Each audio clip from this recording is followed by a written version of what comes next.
عمران خان صاحب کے حوالے سے 3 اکتوبر کو آخری ان سے ملاقات ہوئی اور یہ کہا گیا کہ اب 19 اکتوبر سے پہلے ان سے ملاقات نہیں ہوگی۔ ایک 16 دن کا وقفہ تاریکی میں ڈوبا ہوا، نہ ان کی صحت کے حوالے سے کچھ بتایا جائے گا، نہ کسی اور حوالے سے ان سے کوئی ملاقات ہوگی۔ جب 11 تاریخ کی شام یہ فیصلہ ہو گیا کہ 15 کو ہم نے آنا ہے اسلام آباد اپنا احتجاج ریکارڈ کرنے، پرامن احتجاج ریکارڈ کرنے، مختلف ایمبیسیز سے، دوست ممالک کی ایمبیسیز سے، وہ ممالک جنہوں نے یہاں شرکت کرنی تھی ایس سی او کے اجلاس میں، ان کی جانب سے درخواستیں وصول ہوئیں کہ آپ یہ احتجاج نہ کیجئے 14 تاریخ کے دوران مجھ سے اور دیگر ہماری لیڈرشپ کے افراد سے رابطے ہوئے حکومت کی جانب سے، اور یہ کہا گیا کہ آپ ڈاکٹر عاصم یوسف کو بلوا لیجئے۔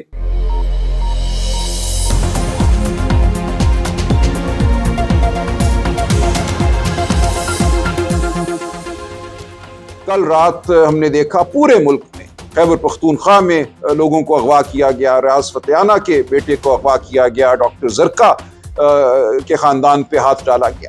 تو یہ طریقہ ہے آئینی ترمیم کرنے کا؟ دیکھیں، میں آج آپ سے بطور ایک شہری، بطور ایک انسان مخاطب ہوں، اور آپ کو میں بطور انسان دعوت دیتا ہوں فکر کی، غور کی، کہ ہم کہاں کھڑے ہیں، یہ ملک کہاں کھڑا ہے۔ ایسا جبر ہم نے پچھلے 400-500 سال میں نہیں سنا کہ ہوا ہو، کہ گھروں میں پہ دھاوا بولا گیا ہو، بہو بیٹیوں کو اٹھایا گیا ہو سیاسی مقصد کے لیے۔ انگریز نے یہ نہیں کیا۔ 1860 میں جو انگریز نے قانون بنائے، جو ضابطۂ فوجداری بنایا، اس میں لکھ دیا کہ گھر میں داخل نہیں ہوگا کوئی، بہو بیٹیوں کو، خواتین کو طلب نہیں کیا جائے گا تھانے میں۔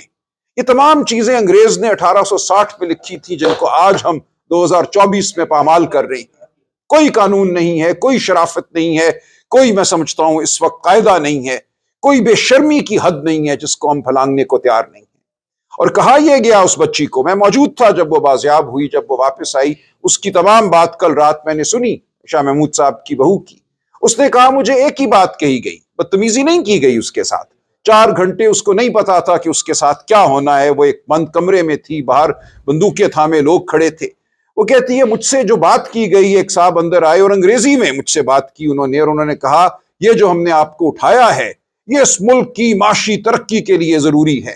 یہ ہم ایک سگنل دے رہے ہیں کہ ہم اس ملک میں معاشی ترقی کے لیے ہر قدم اٹھانے کو تیار ہیں۔ یہ وہ قدم ہے جو آپ اٹھائیں گے معاشی ترقی کے لیے؟ آپ اس ملک کو کیا بنانا چاہتے ہیں؟ قبرستان میں معاشی ترقی ہوا کرتی ہے، بے شرمی میں معاشی ترقی ہوا کرتی ہے۔ عمران خان صاحب کے حوالے سے 3 اکتوبر کو آخری ان سے ملاقات ہوئی اور یہ کہا گیا کہ اب 19 اکتوبر سے پہلے ان سے ملاقات نہیں ہوگی۔ ایک 16 دن کا وقفہ تاریکی میں ڈوبا ہوا، نہ ان کی صحت کے حوالے سے کچھ بتایا جائے گا، نہ کسی اور حوالے سے ان سے کوئی ملاقات ہوگی، نہ وکلاء کی، نہ سیاسی رفقا کی، نہ خاندان کی۔ 8 اکتوبر کو ان سے ایک میٹنگ طے تھی، جو جیل مینول کے تحت ایک حق تھا خاندان کا ان سے ملنے کا، ایک قاعدہ ہے جو دیا ہوا ہے قانون میں۔ اس حوالے سے عدالتوں کے فیصلے بھی ہیں، بالخصوص عمران خان صاحب کے حوالے سے، کہ ان کی ملاقاتوں پہ قدغن نہیں ہوگی۔ 8 کو وہ نہیں مل پاتے، ان کی میٹنگ جو طے شدہ تھی اس کو منسوخ کر دیا جاتا ہے۔ ان کی ایک ہمشیرہ جو آزاد ہیں اب بھی، باقی 2 تو جیل میں ہیں جن کو ناحق گرفتار کیا گیا، وہ آتی ہیں اسلام آباد۔ میں ان کی طرف سے ایک پٹیشن دائر کرتا ہوں، وہ ہائی کورٹ میں لگتی ہے۔ ہم یہ استدعا کرتے ہیں کہ انسانی رویوں کے تحت آپ ایک ہمشیرہ کو یا ایک ایسے ڈاکٹر کو جس پہ انہیں اعتماد ہے، خان صاحب کو اور ان کے خاندان کو، ان کو 20 منٹ کے لیے صرف ملنے دیجئے خان صاحب کو، تاکہ جو کروڑوں لوگ پاکستان میں اس وقت تشویش میں مبتلا ہیں، ان کی تشویش ختم کی جا سکے۔ عدالت نے بدقسمتی سے ہماری درخواست رد کی۔ میں پورا دن اس دن عدالت میں بیٹھا، 4 بجے ہمیں بتایا گیا، 9 بجے صبح ہماری جو استدعا تھی وہ سنی گئی، کہ ہمیں قابل غور نہیں سمجھا گیا ہماری استدعا کو۔ ہم آئے باہر، ہماری پولیٹیکل کمیٹی نے ایک ہنگامی اجلاس کیا، اس میں ہم نے یہ فیصلہ کیا کہ اب ہمیں احتجاج کرنا ہے۔ ہم قانونی راستہ اپنا چکے، کوئی اور آگے ہمیں راستہ نظر نہیں آتا۔ ہم عمران خان صاحب کو 16 دن ان کے رحم و کرم پر نہیں چھوڑ سکتے۔ ہم سب تشویش میں مبتلا تھے، خان صاحب کے حوالے سے، ان کی صحت کے حوالے سے، ان کی فکر تھی ہمیں۔ تو ہم نے یہ فیصلہ کیا 11 تاریخ کی شام کہ ہم 15 تاریخ کو اسلام آباد میں ایک احتجاج کریں گے۔ اب اس کے بعد کیا ہوا؟ بہت سوال اٹھے ہیں، میں سمجھتا ہوں ہمیں جواب دینا چاہیے ان سوالات کا۔ ایک بیانیہ ہے سوشل میڈیا پہ، یوٹیوب پہ، وہ قائم کیا گیا، ہم پہ غداری کا الزام لگایا گیا، ہم پہ بزدلی کا الزام لگایا گیا۔ تو اب میں سمجھتا ہوں ضروری ہے کہ ان تمام الزامات کو دیکھا جائے، کس حد تک ان الزامات میں صداقت ہے اور کس حد تک معاملہ کچھ اور تھا۔ ہوا اس طرح سے، اب میں آپ سے عرض کرتا ہوں بطور سیکرٹری جنرل، جب 11 تاریخ کی شام یہ فیصلہ ہو گیا کہ 15 کو ہم نے آنا ہے اسلام آباد اپنا احتجاج ریکارڈ کرنے، پرامن احتجاج ریکارڈ کرنے، ہم نے کبھی توڑ پھوڑ نہیں کی۔ خان صاحب کی پوری سیاست اس چیز کی گواہ ہے کہ ہم نے تخریب کی سیاست نہیں کی۔ سڑک پہ آنا ہمارا بنیادی حق ہے، اس حق کو اب اس رجیم نے اس دور میں ایک جرم سمجھ لیا گیا ہے۔ اور یہ ہمارے حوالے سے نہیں، جو بچوں کے ساتھ ہو رہا ہے، جو اس وقت پنجاب میں اور پورے پاکستان میں اس وقت جو ایک تشویش کی لہر ہے، جو ہمارے بچے سڑکوں پر آ رہے ہیں، جو ان کے ساتھ سلوک کیا جا رہا ہے، ان کو مجرم سمجھا جا رہا ہے۔ یہ نہیں ہے مجرم، انگریز بھی اس کا حق دیتا تھا۔ بڑے بڑے مجمع برپا ہوتے تھے، لوگ سڑکوں پر مارچ کرتے تھے، احتجاج کرتے تھے، نعرے لگاتے تھے۔ یہ کب سے جرم ہو گیا؟ یہ ایک بنیادی انسانی حق ہے احتجاج۔ اس احتجاج کو آپ نے جرم کا نام دیا۔ آپ نے کہا جو آئے گا ہم اس کو مار پیٹ کے ختم کر دیں گے، اس کو مبہوس کریں گے، مقدمہ بنائیں گے یا مقدمہ نہیں بنائیں گے، اس کو اغوا کر کے کسی کال کوٹری میں ڈال دیں گے۔ آج انتظار پنجھوتا کہاں ہے؟ آج 9واں دن ہے، انتظار پنجھوتا کا کچھ پتہ نہیں، اس کے خلاف نہ کوئی مقدمہ ہے، نہ اسے کسی عدالت میں پیش کیا گیا۔ تو یہ ہے وہ صورتحال جس سے ہم دوچار تھے۔ 12-13 تاریخ کے دوران مجھے مختلف علاقوں سے، پنجاب، خیبر پختونخوا اور اس سے آگے بھی، ایم پی اے حضرات کے فون آئے۔ تقریباً 70-75 ایم پی اے حضرات کے مجھ سے رابطہ ہوا، اور مجھے یہ کہا گیا کہ جو فسطائیت کا عالم ہے اس وقت، 4 اور 5 اکتوبر کے بعد جتنے لوگ ہمارے اٹھا لیے گئے ہیں، بے گناہ لوگ اٹھا لیے گئے ہیں، جو بچوں کو مارا پیٹا گیا ہے، تو ہم اس وقت اس قابل اپنے آپ کو نہیں پاتے کہ ہم اسلام آباد صحیح طریقے سے آ سکیں۔ ہم روپوش ہیں، ہم گھر سے باہر نکلنے کی حالت میں نہیں ہیں۔ تو اس حوالے سے یہ کہا گیا کہ اس بارے میں غور کیا جائے، شاید ہم اس طریقے سے اسلام آباد نہ پہنچ سکیں، جو ہمارے راستے میں کنٹینر لگائے جائیں گے، جو ہم پر شیلنگ ہوگی، جو مار پیٹ ہوگی۔ پہلے ہی ہم اپنے بہت سے لوگ کھو بیٹھے ہیں، جو حکومت خانوں میں ہیں، جو تھانوں میں ہیں۔ تو غور کیجیے، ہم نے یہ بات پولیٹیکل کمیٹی کے سامنے رکھی، اس پہ غور جاری تھا۔ ہم سمجھتے تھے کہ اس کے باوجود ہمیں اپنا احتجاج جو ہے وہ ریکارڈ کرنا چاہیے، کہ ہمیں مختلف ایمبسیز سے، دوست ممالک کی ایمبسیز سے، وہ ممالک جنہوں نے یہاں شرکت کرنی تھی ایس سی او کے اجلاس میں، ان کی جانب سے درخواستیں وصول ہوئیں کہ آپ یہ احتجاج نہ کیجیے 15 کو۔ اب یہ وہ ممالک ہیں جن کے ساتھ ہمارا حکومت میں قریبی تعلق رہا ہے، ہم ان کو پاکستان کا خیر خواہ سمجھتے ہیں، آئندہ بھی ہم سمجھتے ہیں کہ اس ملک کی حقیقی حکومت عمران خان صاحب کے تحت پی ٹی آئی کی حکومت ہوگی۔ ہم نے ان لوگوں سے، ان ریاستوں سے آئندہ بھی معاملہ رکھنا ہے۔ ان کی درخواست کو ہم بیک جنبش قلم مسترد نہیں کر سکتے تھے۔ یہ بھی ایک واقعہ تھا جس کو ہم نے سامنے رکھا۔ اسی طرح ہمارے جو اس وقت آئین کی بقا میں جو ہماری جد و جہد ہے، اس میں جو ہمارے حلیف ہیں، مولانا فضل الرحمان اس میں سر فہرست ہیں، ان کا کردار جو ہمارے سامنے آیا ہے، جو انہوں نے ثابت قدمی دکھائی ہے، میں سمجھتا ہوں انشاءاللہ قائم رہے گی اور پاکستان کی تاریخ میں سنہرے حروف میں لکھی جائے گی۔ ان کی جانب سے بالخصوص ایک درخواست آئی کہ یہ نہ کیجیے آپ۔ ہم نے کوئی اس پہ جواب نہیں دیا حتمی ان کو، لیکن یہ تمام معاملات ہم نے سامنے رکھے پولیٹیکل کمیٹی کے کہ اب ہمیں کیا کرنا چاہیے۔ ہمارے سامنے خان صاحب کی صحت، ان کی زندگی سب سے مقدم امر تھا۔ ہم سمجھتے تھے کہ یہ کہہ دینا کہ ان سے ملاقات نہیں کرائی جائے گی، معالج کو نہیں ملایا جائے گا، یہ غلط رویہ تھا، اس کے خلاف احتجاج ہمارا حق تھا۔ 14 تاریخ کے دوران مجھ سے اور دیگر ہماری لیڈرشپ کے افراد سے رابطے ہوئے حکومت کی جانب سے، اور یہ کہا گیا کہ آپ ڈاکٹر عاصم یوسف کو بلوا لیجئے، ہم دیکھ لیں گے، انشاءاللہ ان کی ملاقات ہو جائے گی، جو خان صاحب کے اعتماد کے ڈاکٹر ہیں۔ یہ ہماری گفتگو ہوئی۔ عاصم یوسف صاحب ملک سے باہر تھے، میں نے ان کو فون کیا، ان کو ڈھونڈا، درخواست کی، وہ فوراً اگلی فلائٹ لے کر پہلے کراچی اور پھر کراچی سے اسلام آباد پہنچے۔ 14 تاریخ کی دوپہر وہ اسلام آباد آ گئے تھے اور ہمیں یہ امید دلائی گئی، تقریباً یقین دلایا گیا کہ ان کی ملاقات میں کوئی کباہت نہیں ہے، وہ ایک پروفیشنل ڈاکٹر ہیں، وہ باہر آ کر کوئی سیاسی بیان نہیں دیں گے، کوئی سیاسی میسج خان صاحب کا وہ نہیں لے کر آئیں گے، وہ صرف ان کی صحت کے حوالے سے جو بھی معائنہ کریں گے وہ ایک میڈیکل رپورٹ دیں گے۔ تو ہم اس امر کو بھی ہم نے سامنے رکھا کہ یہ بات ممکن ہے کہ یہ ہو جائے، اور ہمیں کسی حد تک انسانیت کی بنیاد پر یہ امید تھی، یقین تو میں نہیں کہوں گا، امید تھی، قوی امید تھی کہ ان کو ملنے دیا جائے گا۔ جب یہ سارے عوامل 14 تاریخ کی شام سامنے رکھے گئے، ہمارے 70-75 ایم پی اے حضرات کی درخواست، دوست ممالک کی درخواست، ہمارے جو حلیف جو اتحادی ہیں ان کی درخواست، مولانا صاحب بالخصوص، اور یہ امکان، میں امکان ہی کہوں گا اس کو، کہ ڈاکٹر عاصم یوسف کو ملنے دیا جائے، ان تمام چیزوں کو سامنے رکھ کر میں کہوں گا پولیٹیکل کمیٹی نے ایک فیصلہ کیا اور دیانتداری سے فیصلہ کیا۔ میں اس تمام بحث میں میں موجود تھا جو پولیٹیکل کمیٹی میں ہوئی، اور ایک بحث ہوئی، ایسا نہیں ہے کہ یہ ایک آسان فیصلہ تھا، آسان فیصلہ ہرگز نہیں تھا، اس میں آراء تھیں، مختلف آراء تھیں، لیکن حتمی فیصلہ یہی ہوا کہ ہمیں ان تمام عوامل کو سامنے رکھتے ہوئے 15 تاریخ کو جو پروٹیسٹ ہے وہ نہیں کرنی چاہیے۔ ایک فیصلہ ہو گیا۔ اب یہ کسی کا صادر کرنا فرمان کہ یہ فیصلہ بدعہدی پر مبنی تھا، یہ غداری تھا، یہ میں آپ پہ چھوڑتا ہوں۔ جو بات ہوئی، جس طرح ہوئی، وہ واقعات میں نے آپ کے سامنے رکھ دی ہیں۔ میری نظر میں جو بھی رائے دی گئی، میں اپنی رائے کی حد تک تو ظاہر ہے وثوق سے کہہ سکتا ہوں، صاحبزادہ صاحب یہاں بیٹھے ہیں، دیگر رفقا، ہم سب نے اپنی اپنی رائے پوری دیانتداری سے دی، اور اس رائے کی بنیاد پر ایک مجموعی فیصلہ ہوا۔